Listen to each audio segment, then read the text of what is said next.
Welcome to Cut and Thrust, your podcast for the bloody and sometimes bizarre journey through the Middle Ages. Whether it's dark battles, questionable hygiene, or hair-raising rulers, here you'll get history as it really was, raw and unfiltered. So grab your sword, put on your helmet, and let's dive into the wild world of the past. Hello and welcome to a new episode of the Battle Merchant podcast. I'm Hendrik. And I'm Carmen. Today we are diving into medieval village life, everyday existence between field and church. And this is actually the heart of the era, something that's far too rarely discussed. Because when we think of the Middle Ages, most people picture castles, knights, magnificent cities with marketplaces. True, yet that was the absolute exception. Over 90% of the population lived in the countryside, in villages. Many people visited a town at most for market day or a pilgrimage, if at all. 90%. Just imagine that. We're not talking about a majority here. That's essentially the entire society. Towns were basically tiny islands in a vast sea of villages and farmland. And what many people don't realize, being a town in the Middle Ages was a legal status, not a matter of size. A settlement needed town rights, market rights, usually also a town wall. In the High and Late Middle Ages alone, between 1100 and 1400, hundreds, if not thousands of towns were founded in German-speaking areas. Freiburg in 1118 was one of the starting shots for this founding wave. And most of these were tiny market towns. That puts things into perspective. Even if you lived in a so-called town, it was often not much more than a larger village with special privileges. The vibrant life took place in the villages. They were the true backbone of society. Without the villages, no food, no raw materials, no labor. The towns could only exist because the rural population supplied them. And that's exactly what we are going to examine more closely today. The social structure in such a village. Who was in charge? Who was at the bottom? Then everyday life, the hard work in the fields, the festivals, the cycle of the year. And also the infrastructure. Church, mill, bakehouse. What was actually there in such a village? And finally, trade. Because villages also developed economically. What fascinates me most, personally, is this close connection with nature. People lived completely in rhythm with the seasons. No calendar on the wall, but the position of the sun, the state of the fields, and of course the church calendar, determined what needed to be done. And this community, whether you wanted it or not, you depended on each other. The harvest was brought in together. The commons, the collectively used lands, were worked together. You couldn't simply opt out. That naturally had its downsides too. The social control was immense. Everyone knew everyone. But there was also this solidarity, this reliability that we no longer know today. Interestingly, there were also major differences in the village types themselves. Depending on the region and landscape, quite different structures developed. Cluster villages that simply grew irregularly. Street villages along a main axis. Green villages around a central square. And in southern Germany, it looked different again than in the north. The soil conditions, the climate, the lordship relations, everything played a role. That's exactly where we'll go deeper now. Let's start with a variety of these village forms and see how they affected people's lives. Absolutely. And these basic types wonderfully show how pragmatic and adaptable people were back then. And each type had its own logic behind it. The cluster village is probably the oldest form. They often emerged in the early Middle Ages, from around the 8th or 9th century. The farmsteads stood simply higgledy-piggledy next to each other, often grouped around a pond or spring. No plan behind it. They grew organically. This was especially typical in long-settled regions. Western and southern Germany, for example. Good soil played a part, but what really mattered was the settlement history and lordship. Farmers settled there, and then more joined. Over generations, a maze of farmsteads and small lanes developed. Then there were the street villages, which developed along a main axis. You find these particularly where an important through road existed or a stream structured the settlement. In hillier regions or along river valleys, this was the most practical solution. The farmsteads stood in rows. Behind them, the long field strips. In eastern Germany, in Brandenburg or Saxony, you can still see this very clearly today. Forest strip villages are their own village type. There, the farmsteads stood in a row, usually along a stream or path, and each farmer basically received a long strip of land that reached from the house all the way into the forest. Everything arranged in parallel, very well thought out.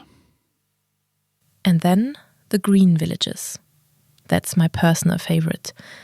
There the houses cluster around a central square, the village green.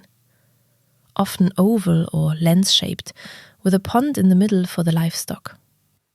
Oh, that makes sense. So the village green wasn't just a meeting place, but had a very practical function as pasture. And for protection. When danger threatened, the livestock could be quickly driven into the village center. This form emerged mainly in the High Middle Ages, especially during the Eastern colonization from the 12th century onward. So those were planned foundations? Often, yes. The territorial lords recruited settlers and laid out the villages according to a system. In the west, the irregularly grown cluster villages dominate. In the east, the planned green and street villages. You can still read that in the village structure to this day. When you drive through Brandenburg, you actually see that. These oval village squares with the church at the edge, the farmsteads around it, those are often still medieval layouts. Exactly. These planned structures are like a map of settlement history. They show that it wasn't just about practicality, but also about lordship and organization. The fascinating thing about it is that the landscape really determined which form emerged. Flat land, lots of space, cluster village. Narrow valleys or trade routes, street village. Open areas with livestock farming, green village. People adapted to their environment, not the other way around. And these structures have endured for centuries. When you walk through older villages today, you can often still recognize the medieval basic form, despite all the later construction. Especially in parts of eastern Germany, where much was preserved despite many redesigns. That makes this region so interesting for living history too. In some green villages in Brandenburg or Saxony-Anhalt, you're practically still standing in a medieval layout. The village green might be a lawn with a playground today, but the form is the same. The social structure in the medieval village was strictly hierarchical, and the decisive factor was land ownership. Whoever had land had power. Whoever had none was dependent. At the very top stood the yeoman farmers, the full peasants. They had enough land to feed their family and still pay dues, often 30, 40 morgen or more. These were the respected families in the village. And then there were half peasants, quarter peasants, smallholders. A whole gradation downward depending on land ownership. The half peasants could just about feed themselves, but often needed side income.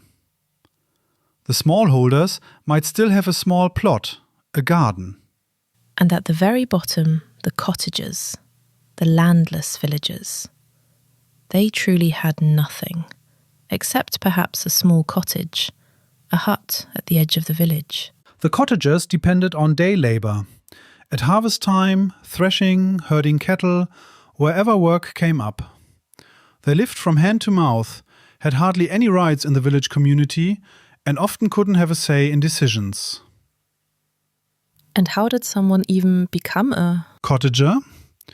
Often through inheritance law. That's a crucial point.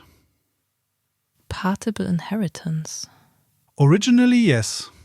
With partible inheritance, the property was divided equally among all heirs. Sounds fair at first, doesn't it? But imagine, a farm of 30 morgen. The farmer dies, has 3 sons. Each gets 10 morgen. The next generation, again 3 sons. Suddenly each has only 3 morgen. No family can live on that. That explains the impoverishment over generations. The farms kept getting smaller, the parcels ever narrower. In some regions you could read this in the landscape. These long, narrow strips that partly arose from divisions, though some were laid out that way from the start. In the southwest this was especially pronounced. In Baden, Württemberg, Franconia. In the north and northeast, by contrast, impartible inheritance became established. There, only one child, usually the eldest son, inherited the entire farm. It remained intact, economically viable. But that also had harsh consequences for the other siblings. They often came away with nothing or received only a small settlement. Many had to work as farmhands or maids on other farms. Some migrated away. That's how part of the landless lower class emerged. Siblings who didn't get their share of the inheritance. They had no choice. Either work on their brother's farm or scrape by as day laborers. So both systems had their downsides. With partible inheritance, everyone became impoverished in the long run. With impartible inheritance, only the non-heirs, but immediately. And then there were the craftsmen and shepherds. They stood somewhere in between, didn't they? They had a special position. The village blacksmith, the miller if there was one, the wheelwright, they were important for the community, often had a certain standing. But most of them didn't have much land either. They lived from their work, often as a sideline to their own small farming. The shepherds, on the other hand, stood rather low socially. They tended the livestock on the commons, were outside a lot, often lived at the margins of the village community, literally and socially. This hierarchy was quite rigid. A cottager could practically never rise to become a full peasant. The system reproduced itself over generations. Marriages usually took place within one's own class. A yeoman's son didn't marry a cottager's daughter. Still, everyone depended on each other. At harvest time, the yeoman needed the cottagers as laborers, and the cottagers needed this work to survive. A harsh dependency, but also a connection. Daily life in the medieval village was completely determined by agriculture. There was no separation between work and life. The two were one. The day began at sunrise and ended at sunset. Artificial light existed, but it was expensive and impractical for working. During harvest time, that meant 15-16 hours of work in summer. In winter, perhaps only 8. The natural rhythm dictated everything. When you got up, when you ate, when you slept. And now, a quick word from our sponsor. Feeling curious? Then head over to battlemerchant.com. They've got all sorts of medieval stuff, from costumes to armor and loads more. Totally worth a look. And the cycle of the year was, well, in spring they ploughed and sowed. Then came the hay harvest, then the grain harvest in late summer.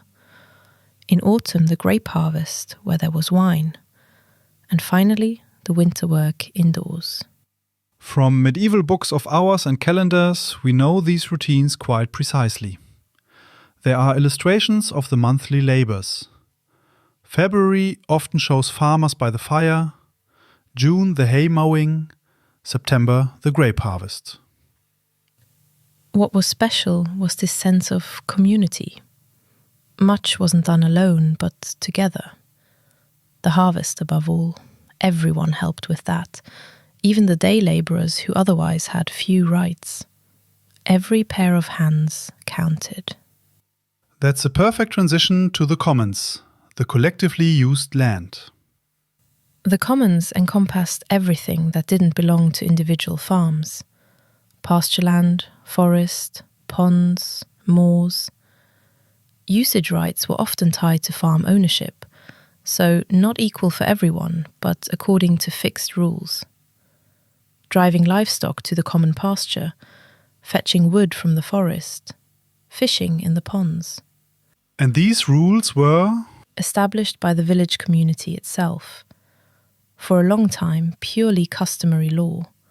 From the late Middle Ages onward, the rules were then written down in village law codes.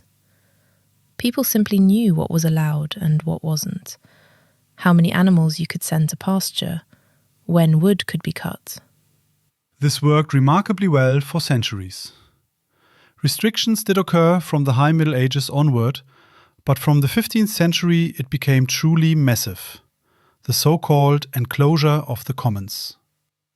That was then one of several factors that led to the Peasants' Wars of 1524-25. The peasants fought for their ancient rights. Besides fieldwork, there were also craftsmen in the village. The blacksmith, the wheelwright, perhaps a cooper. But most practiced their craft as a sideline. They were also farmers and only worked as craftsmen when needed. A pure craftsman could rarely survive in the village. The demand was too small for that. So smithing was done in winter or pottery made, while in summer everyone stood in the fields. But what really structured the year were the festivals, the church holidays above all. Those were sacred in the truest sense. On Sundays and holidays, work was forbidden, and there were many of them. Easter, Pentecost, Christmas of course, but also dozens of saints' days, patron festivals of the village church. Some historians estimate that medieval peasants weren't allowed, or didn't have, to work on over 100 days a year, depending on how you look at it. Do the math. 52 Sundays plus 40 to 80 church festivals, depending on the diocese, that adds up. The harvest festivals were especially important. After the grain harvest, after the grape harvest, that's when people celebrated, ate, drank. It welded the community together. It gave the hard daily life a rhythm and meaning. This connection of work, nature and community is something we hardly know anymore today.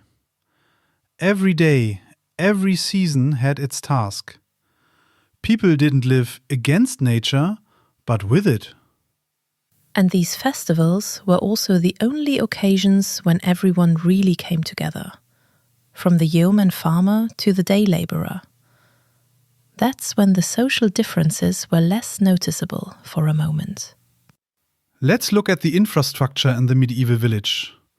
It was simple, but certain buildings were absolutely central to communal life. The church first and foremost. It wasn't just the spiritual centre, but also the most important meeting place.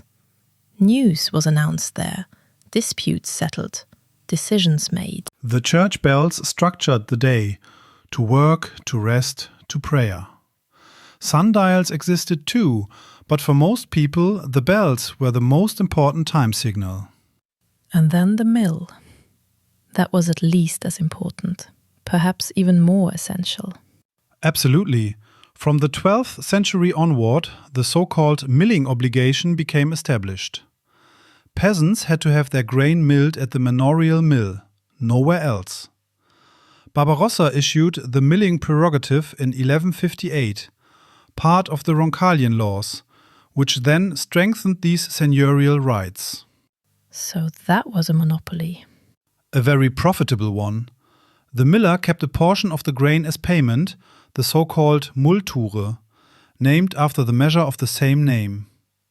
The proportion varied regionally, often between a 10th and a 30th, depending on the type of grain. And the lord collected rent. Anyone who didn't comply was punished, severely even. Control was maintained through tally sticks. Every bushel was notched. The miller had one half, the farmer the other. That way no one could cheat, at least in theory. That also explains the bad reputation of millers. They were often considered dishonest because they sat at this crucial juncture. It was similar with the bakehouse. That too was used communally, often with a baking obligation. Each household had specific times when they could use the oven. This saved firewood and minimized the fire risk. In the cramped villages with half-timbered houses, an open fire in your own home was an enormous risk. A communal bakehouse with a stone oven was much safer. Inns, by the way, were not in every village, only on through roads or in larger places. But where they existed, they were important meeting points. News arrived there, traveling merchants brought goods and tidings from outside. Economic networking increased significantly over the course of the Middle Ages. When a village produced surpluses, more grain than needed, wool, linen, pottery, it could trade with them. The emerging money economy accelerated this further. Previously, much was done through barter and payments in kind. But with coins, exchange became more flexible. Suddenly, you could sell at markets in town and buy other things with the money. That also changed the village community. Whoever traded successfully could rise. The old order began to crack.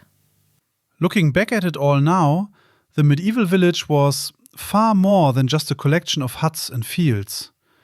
It was a complex community with its own structure, its own rules, its own dynamics. And above all, it was the living space for the vast majority of the population. Anyone who wants to understand the Middle Ages must understand the village. Not the castle, not the cathedral, the village. That's where real life took place, where people worked, celebrated, were born and died. And these structures, this rhythm, much of it can still be found in rural regions today. Changed, of course, but the basic patterns are often remarkably enduring. That's it for today on Medieval Village Life. If you're interested in topics like this, feel free to visit battlemerchant.com. You'll find many more fascinating articles about history in the blog. And of course, also the right products, if you want to experience history yourself. Until next time. Goodbye. And so we ride towards the end of this episode. Keep your sword sharp and your mugs full. We'll catch you in the next one.